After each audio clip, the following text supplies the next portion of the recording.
Friends, स्वागत है आपका मीनू सिंह की क्लासेस में। मैं आपकी होस्ट मीनू सिंह लेकर आ गए हूं नया वीडियो। और आज हम देखेंगे टॉप 50 क्वेश्चंस झारखंड जीके के मिक्स क्वेश्चंस रहेंगे। ये टॉप 50 क्वेश्चंस मिक्स रहेंगे।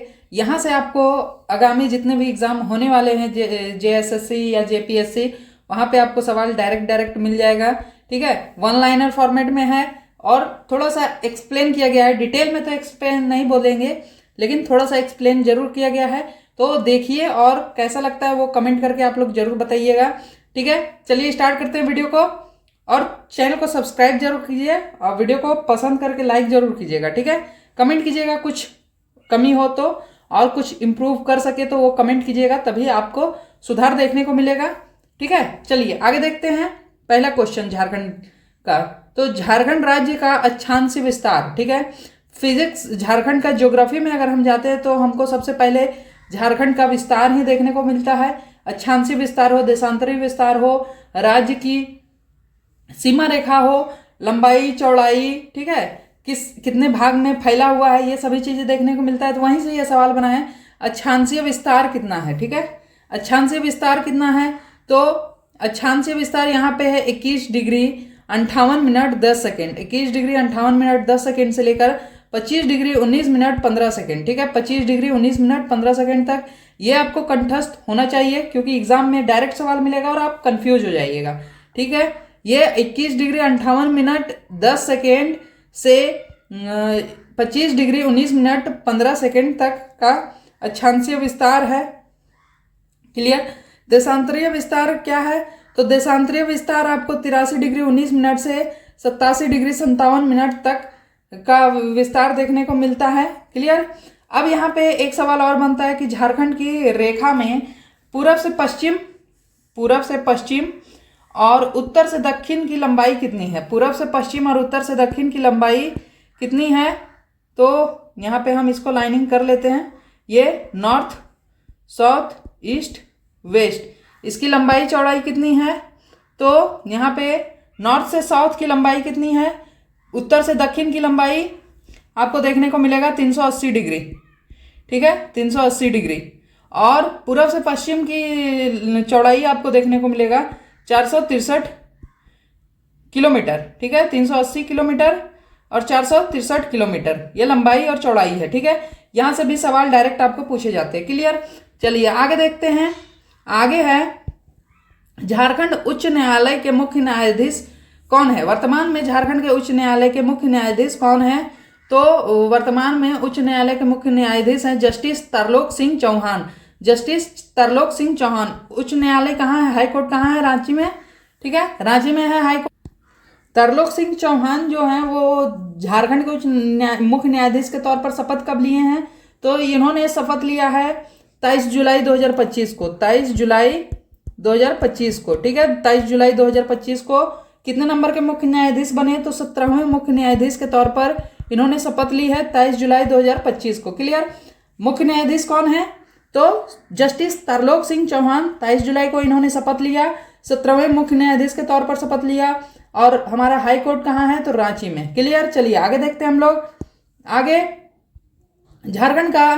झारखंड राज्य का सबसे बड़ा संसदीय क्षेत्र कौन है। झारखंड राज्य का सबसे बड़ा संसदीय क्षेत्र हमारा पश्चिमी सिंहभूम है। ठीक है, पश्चिमी सिंहभूम है हमारा झारखंड राज्य का सबसे बड़ा संसदीय क्षेत्र। यहीं पे सबसे छोटा संसदीय क्षेत्र कौन सा है, तो सबसे छोटा संसदीय क्षेत्र चतरा है। यहाँ पे सबसे छोटा संसदीय क्षेत्र चतरा है।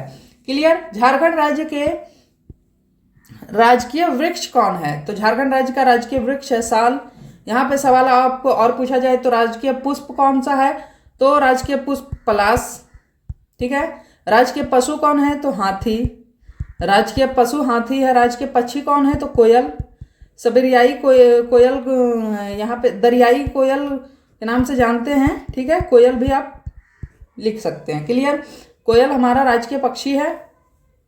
क्लियर हो गया। झारखंड का राजकीय प्रतीक चिन्ह क्या है, तो राजकीय वृक्ष कौन सा है, तो साल है, पुष्प पलाश है, पशु हाथी और पक्षी कोयल। ठीक है, चलिए आगे देखते हैं हम लोग।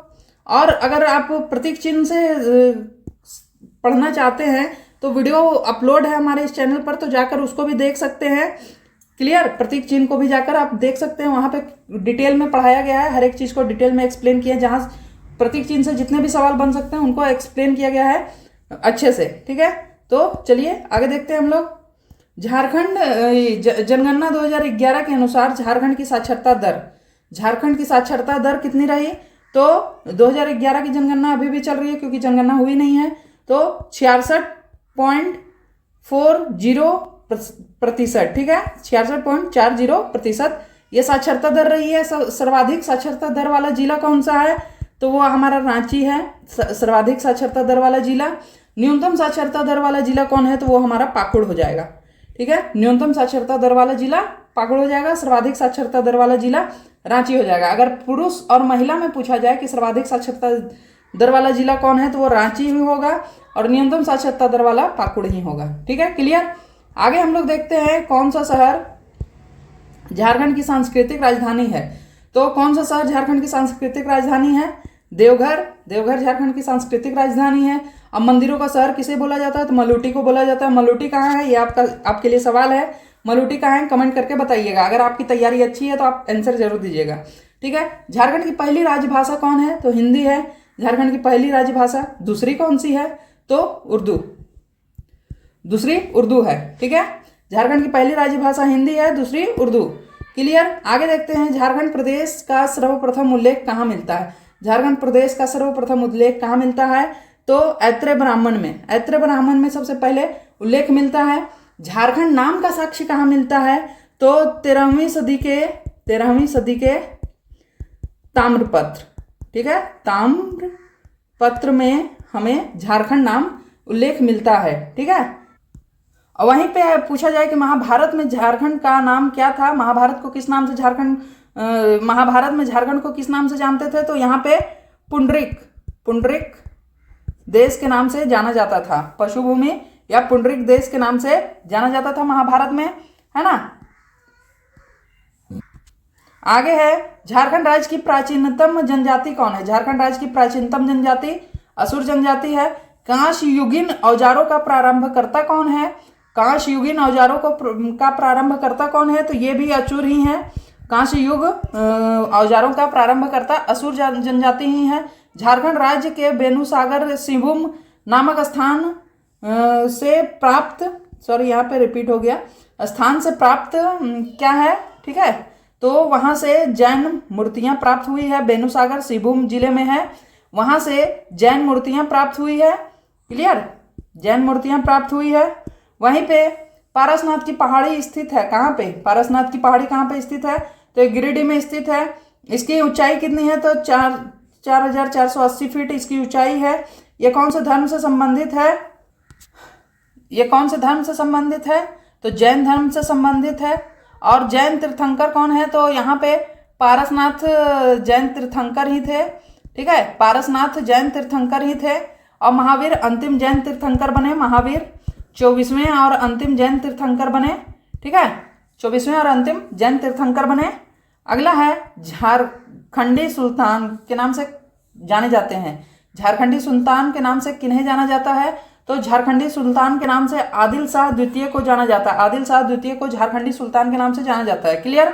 आगे नागवंशी राजा की स्थापना किसने की? नागवंशी राज्य की स्थापना फनीमकुंड राय द्वारा नागवंशी राज्य की स्थापना की गई, ठीक है। अब है अगला बरवा की लड़ाई। बरवा की लड़ाई में सरगुजा के रक्सैल राजा को किसने पराजित किया था? बरवा की लड़ाई में सरगुजा के रक्सैल राजा को किसने पराजित किया था?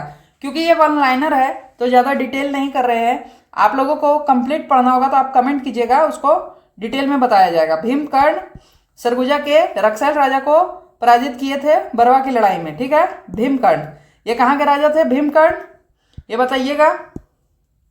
आगे है झारखंड राज्य का कौन सा क्षेत्र मुस्लिम आक्रमण से लगभग अप्रभावित रहा था? मुस्लिम आक्रमण वहां पे पहुंच ही नहीं पाए थे। ये कौन सा राज्य था झारखंड का जिसमें मुस्लिम आक्रमणकर्ता वहां पे पहुंच ही नहीं पाए थे, बिल्कुल अप्रभावित रहा था? वो जिला था धनबाद, ठीक है, जिसको मानभूम के नाम से भी जाना जाता था उस समय में। पलामू के चेरो वंश की स्थापना किसने की? पलामू के चेरो वंश की स्थापना किसने की? तो भगवत राय ने चेरो वंश की स्थापना की, ठीक है, चेरो वंश की स्थापना भगवत राय ने की। अगला है 1857 के विद्रोह के दौरान झारखंड में मुक्ति वाहिनी सेना ठीक है। मुक्ति वाहिनी सेना की स्थापना किसने की? तो विश्वनाथ सहदेव ने मुक्ति वाहिनी सेना की स्थापना की 1857 में। क्लियर। अगला सवाल है, रांची में अंजुमन इस्लामिया की स्थापना किसने की? रांची में अंजुमन इस्लामिया की स्थापना किसने की? तो वे थे अबुल कलाम आजाद। अबुल कलाम आजाद ने अंजुमन इस्लामिया की स्थापना की थी। ठीक है। अगला सवाल है, चेरो विद्रोह का दमन किस अंग्रेज अधिकारी ने किया था? चेरो विद्रोह का दमन किस अंग्रेज अधिकारी द्वारा करवाया गया था? ठीक है, तो वो था कर्नल जॉन्स। कर्नल जॉन्स ने चेरो विद्रोह को दमन किया था। ठीक है। अगला सवाल है, तिलका आंदोलन में प्रचार प्रसार हेतु प्रयोग किया गया क्या था? प्रचार प्रसार के लिए किसका उपयोग किया गया था? तो साल के पत्तों का उपयोग किया गया था प्रचार प्रसार के लिए। साल के पत्तों से इसका प्रचार प्रसार होता था। अब तिलका आंदोलन के नेतृत्वकर्ता कौन थे?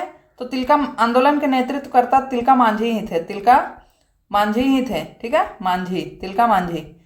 ये पहले आदिवासी बने जिनको शहीद होने का गौरव प्राप्त हुआ है। ठीक है, ये पहले आदिवासी बने जिनको शहीद होने का गौरव प्राप्त हुआ है। और ये सवाल हम आगे देखेंगे।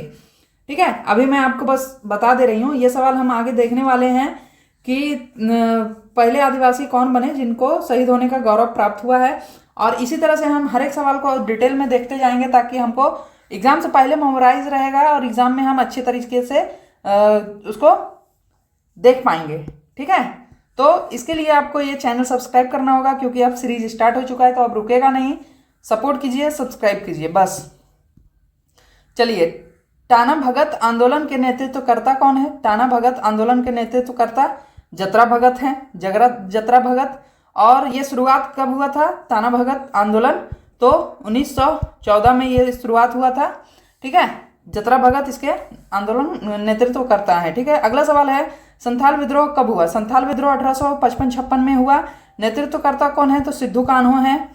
सिद्धू कान्हो, 4 भाई बहन थे, सिद्धू कान्हो, काल भैरव और सॉरी नाम मेरे को चारों का याद नहीं आ रहा है, आप लोग कमेंट कीजिएगा। सिद्धू कान्हो और भैरव एक थे और तीसरे का नाम मुझे ध्यान में नहीं है, तो आप कमेंट कीजिएगा इसका। ठीक है, चलिए अगला देखते हैं।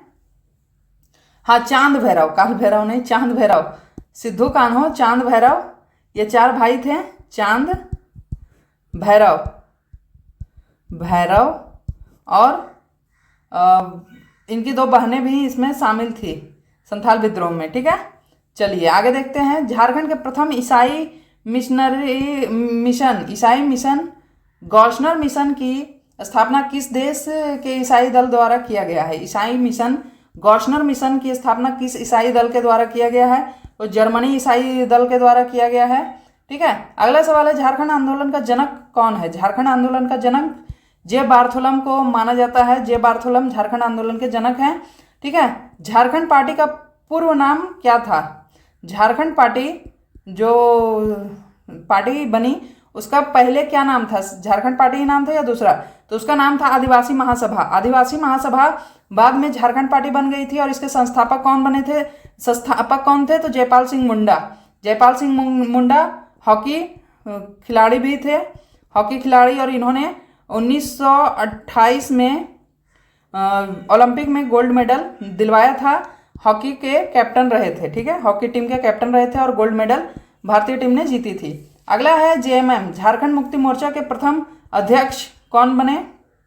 तो झारखंड मुक्ति मोर्चा के प्रथम अध्यक्ष विनोद बिहारी महतो बने थे। और उस समय जेएमएम में शिबू सोरेन का क्या पद मिला था शिबू सोरेन को, वो बताइएगा। शिबू सोरेन, जो कि बाद में जाकर ये उनकी फैमिली पार्टी बन चुकी है अब, क्योंकि इनका जो कमान है वो उन्हीं की फैमिली के लोग सभी संभालते हैं। इसमें 3 दोस्त थे, विनोद बिहारी महतो और शिबू सोरेन और एक अरुण कुमार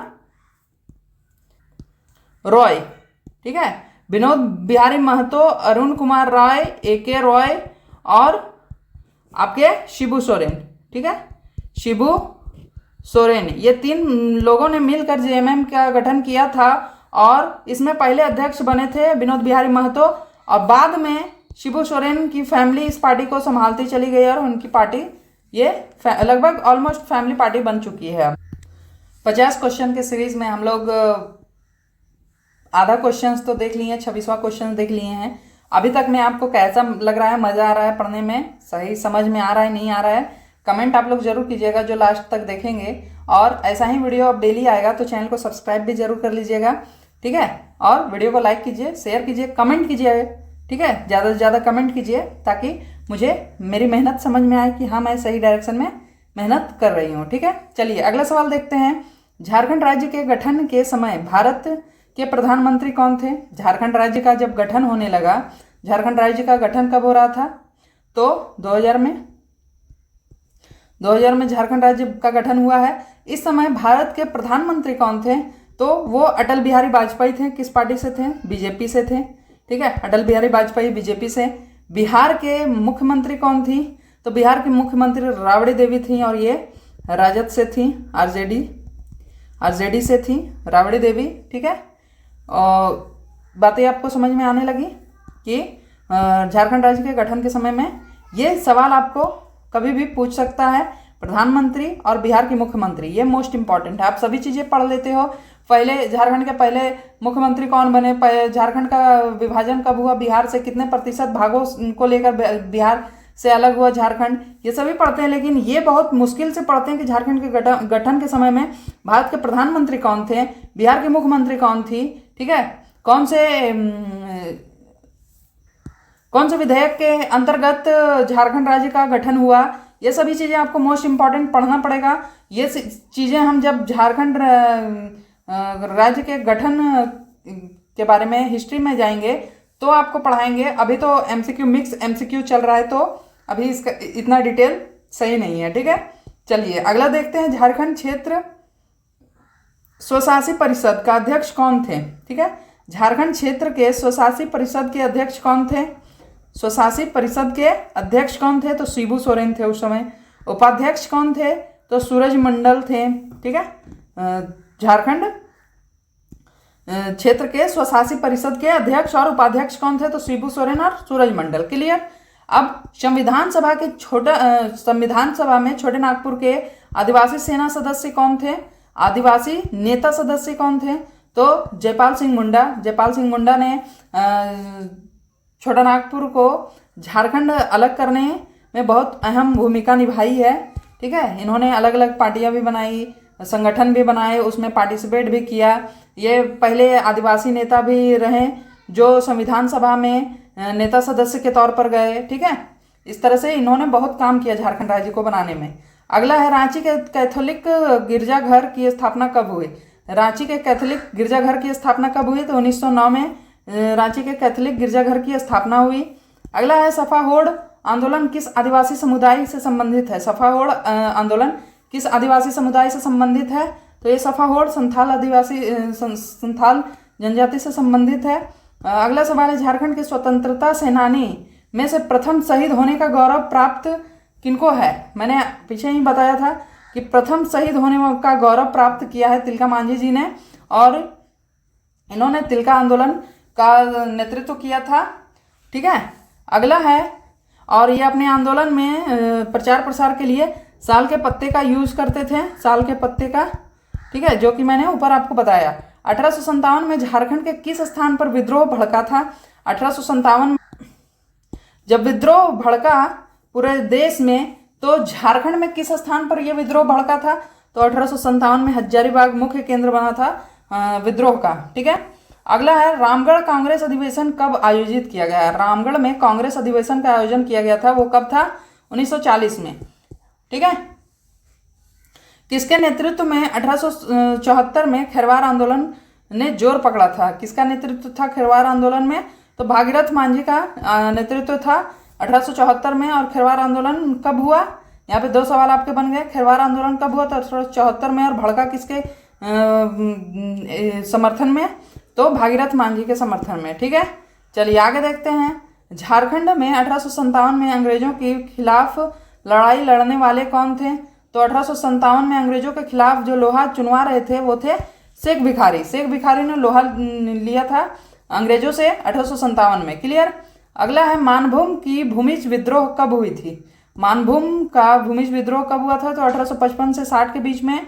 अगला सवाल है 500 ईसा पूर्व के दौरान झारखंड का उत्तरी भाग, ठीक है, नॉर्थ हिस्सा किस महाजनपद का हिस्सा था या अधीन था, किस महाजनपद के अधीन था। तो मगध, हम जानते हैं मगध साम्राज्य में जो बिहार और झारखंड था, ठीक है, बिहार और झारखंड जब एक थे तो झारखंड का उत्तरी हिस्सा मगध साम्राज्य में था, ठीक है, उत्तरी हिस्सा मगध साम्राज्य में था।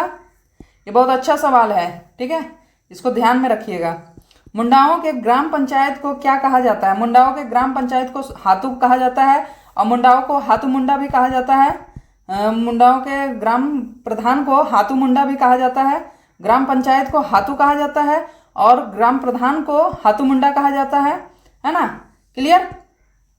अगला सवाल है, और मैं बता दूं कि जनजातियों के बारे में अगर आपको डिटेल में पढ़ना है तो मैंने सभी जनजाति का एक डिटेल वीडियो अपलोड किया, थ्योरी पोर्शन, ठीक है, थ्योरी क्लासेस अपलोड है मेरे चैनल पर, जाकर देख लीजिए। थोड़ा सा उसका क्वालिटी डाउन लग सकता है लेकिन कंटेंट उतना ही है जितना आपको एग्जाम में ज़रूरत है, ठीक है।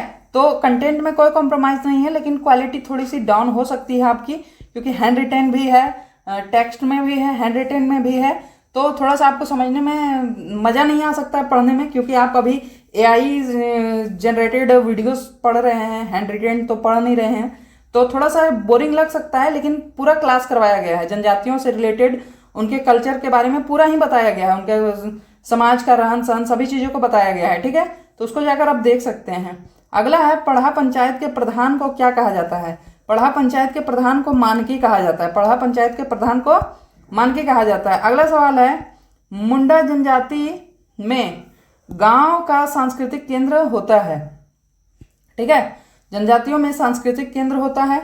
उसमें पूछा गया कि मुंडा जनजाति में सांस्कृतिक केंद्र कहाँ है गांव का, तो वो अखड़ा कहा जाता है। ये तीन चीज़ें होती हैं आपका, सरना, शासन और अखड़ा, ठीक है, सरना, शासन और अखड़ा। अखड़ा में सांस्कृतिक कार्यक्रम होता है, सरना पूजा पाठ के लिए उनके रहते हैं, दैविक कार्यों के लिए, ठीक है, और शासन जो होता है वो उनका मृदाओं को जलाने या दफनाने का कार्यक्रम किया जाता है शासन में, ठीक है, समझ में आई। ये तीन चीज़ें जनजातियों का मेन है, सरना, शासन और अखड़ा, क्लियर। अगला सवाल है, नागवंशी शासन व्यवस्था के नागवंशी शासन व्यवस्था के प्रथम शासक कौन है।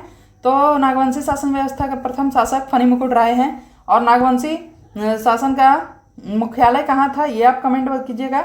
इसका राजधानी कहाँ था, फणिमुकुट राय ने अपनी राजधानी कहाँ पे बनाई थी, ठीक है, क्योंकि इसकी राजधानियाँ बहुत जगह परिवर्तित हुई है, नागवंशी शासन व्यवस्था में इसकी राजधानियाँ बहुत परिवर्तित हुई है, क्लियर। उरांव जनजाति में महतो का सहयोगी क्या कहलाता है। महतो का सहयोगी क्या कहलाता है, मांझी। मांझी महतो का सहयोगी होता है। अगला सवाल है, पढ़ा पंचायत शासन व्यवस्था में जिस मामले के निपटारा ग्राम स्तर पर नहीं होता है, ठीक है, जहाँ पे ग्राम स्तर पर नहीं सुनी जा रही है बातें, तो वो जो है मामला उसको कहाँ हस्तांतरित किया जाएगा, तो पढ़ा दीवान के पास, ठीक है। पढ़ा पंचायत शासन व्यवस्था में जिस मामले का निपटारा गांव स्तर पर नहीं होता है उसको पढ़ा दीवान के पास भेजा जाता है। कई गांवों को मिलाकर पढ़ा बनाया जाता है, ठीक है, कई गांवों को मिलाकर पढ़ा बनाया जाता है और उसका मुख्य जो होता है, उसका मुखिया जो होता है वो पढ़ा दीवान कहलाता है, उसी के पास ये बातें हस्तांतरित की जाती है, क्लियर। अगला है, बिटलाहा के तहत दोषी को किस प्रकार की सजा दी जाती है। बिटलाहा के तहत दोषी को किस प्रकार की सजा दी जाती है, तो गांव से बहिष्कार किया जाता है। बिटलाहा मतलब गांव से बहिष्कार कर देना, ठीक है। और बिटलाहा दिया क्यों जाता है, तो ये यौन मामले में ये सजा दिया जाता है। और इससे वापस आने का भी प्रावधान है आदिवासियों में। इससे वापस आने के लिए उनको सामाजिक भोज करवाना पड़ता है, समाज को भोज करवाना पड़ता है, भोज करवाकर वो वापस अपने समाज में वापस आ सकते हैं, ठीक है।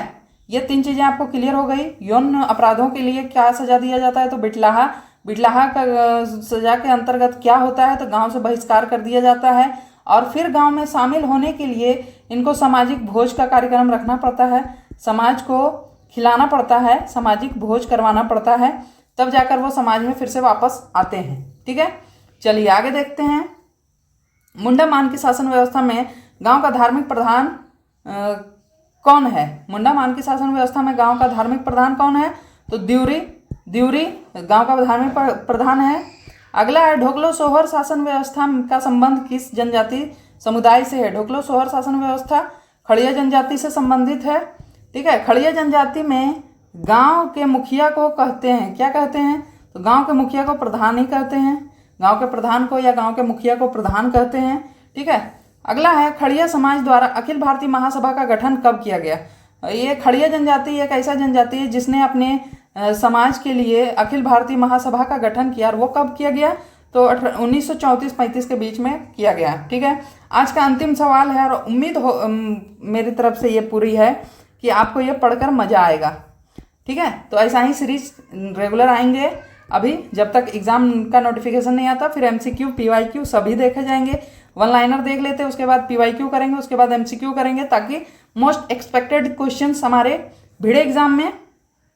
ठीक है, तो अगला अंतिम सवाल आज का है, पहाड़ी खड़िया गांव के प्रधान को क्या कहा जाता है? पहाड़ी खड़िया गांव के प्रधान को क्या कहा जाता है?